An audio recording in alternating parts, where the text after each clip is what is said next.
Minasan konnichiwa, Aisy Des, your certified personal trainer online. Dahil sa page na ito, kayo ang bida.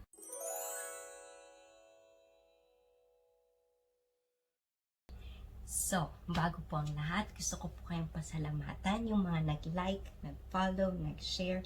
Dahil po sa inyo, ang aking motivation na gawin ng page na ito and hopefully consistently na ibigay sa inyo ang mga impormasyon na nararapat sa inyo ay magiging maayos. Yes.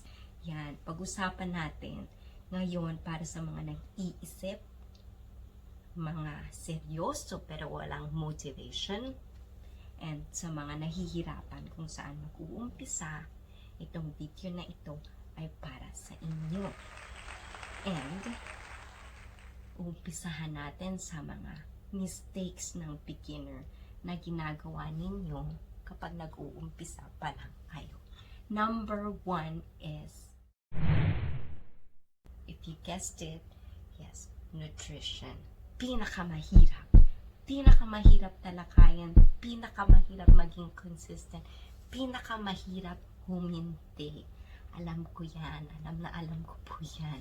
So, nutrition, matutulungan ko kayo para i-advise or ibigay sa inyo, i-guide kayo kung paano ba ang realistic approach na kayang gawin ng bawat isa, and kung paano ba natin isa-set yung mind natin, yung mind state na hindi tayo mai-stress, kasi kailangan tanggalin natin ng stress kung gusto natin, number 1, magpapayat, magpaganda, magpa-sexy, magpumacho, kahit ano pa. And pangatlo, habang nasa process tayo ng ating journey, because every week ipa-follow up ko kayo, mag-reflect tayo sa kung ano ba yung kinakain natin every day.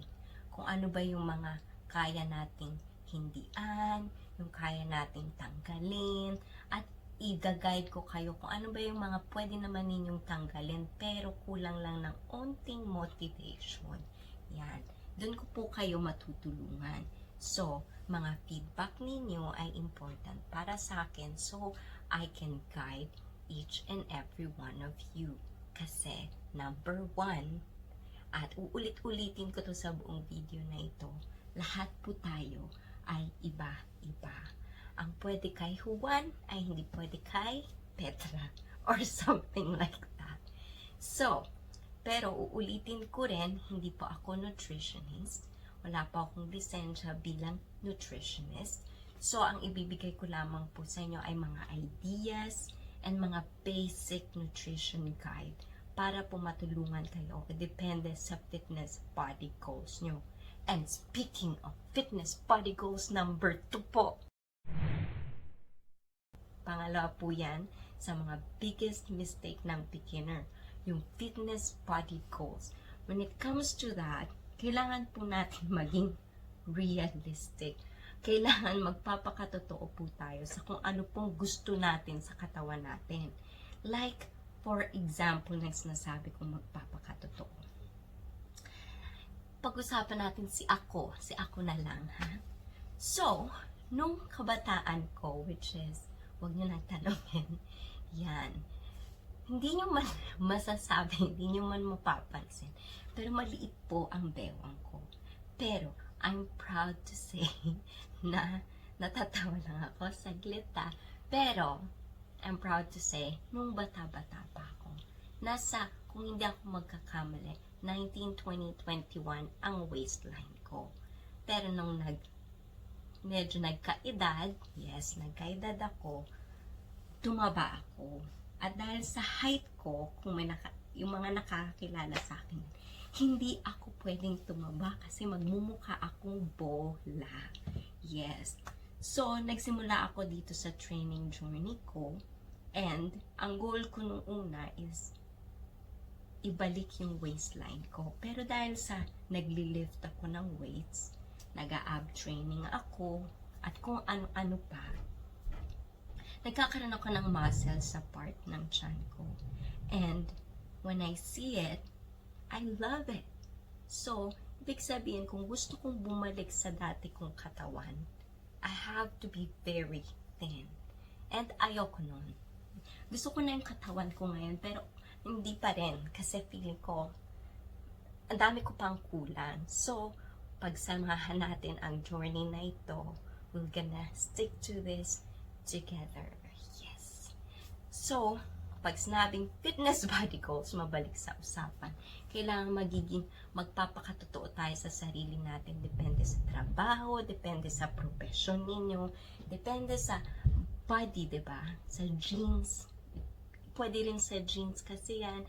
So, depende sa kung anong kaya ng body natin. Doon tayo mag-i-stick.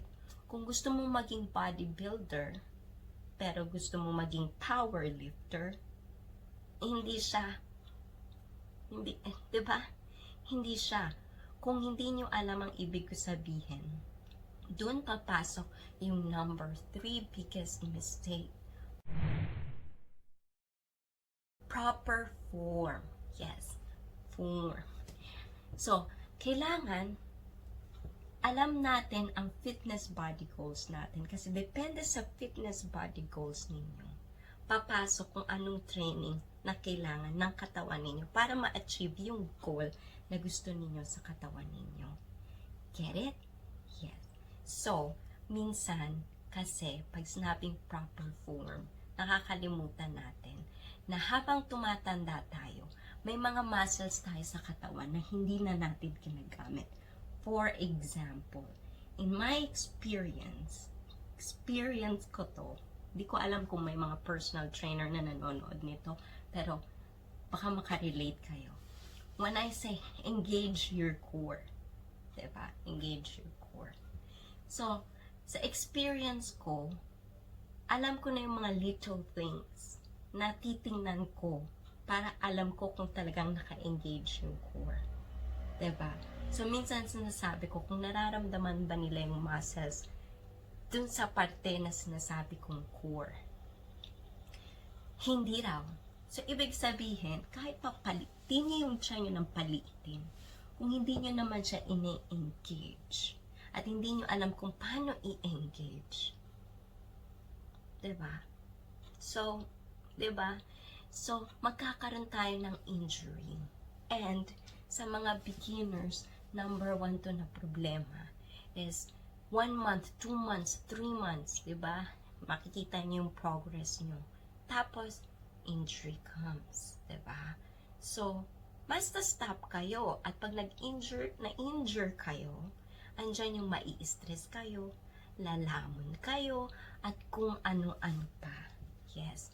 So, hindi siya pang long term, which is this page is for. Pang long term.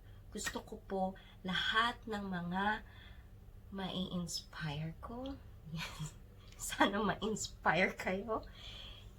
Is pang long term. Hindi lang permanent. Kasi yun din ang napapansin ko sa mga beginners. Hindi pwede yung pag sinabi mo gusto kong pumayat, bibigyan mo yun ng oras kung kailan ka papayat. 'Di ba? Hindi porket pumayat yung isa ng ganito kadali, ibig sabihin ganun ka rin papayat. Basta gagawin mo yung sinasabi niya. Like ako, I'll guide you. I'll teach you everything I know. Pero, hindi ibig sabihin lahat yun mag-work para sa inyo. Pero, sabi nga, kung hindi ka magta-try, papaano mo malalaman kung mag-work yun sa'yo? So, yan yung mga points na dapat ninyong matandaan. At, one more thing, kaya sinabi kong proper form, kailangan mag-uumpisa kayong kilalanin muli yung katawan ninyo.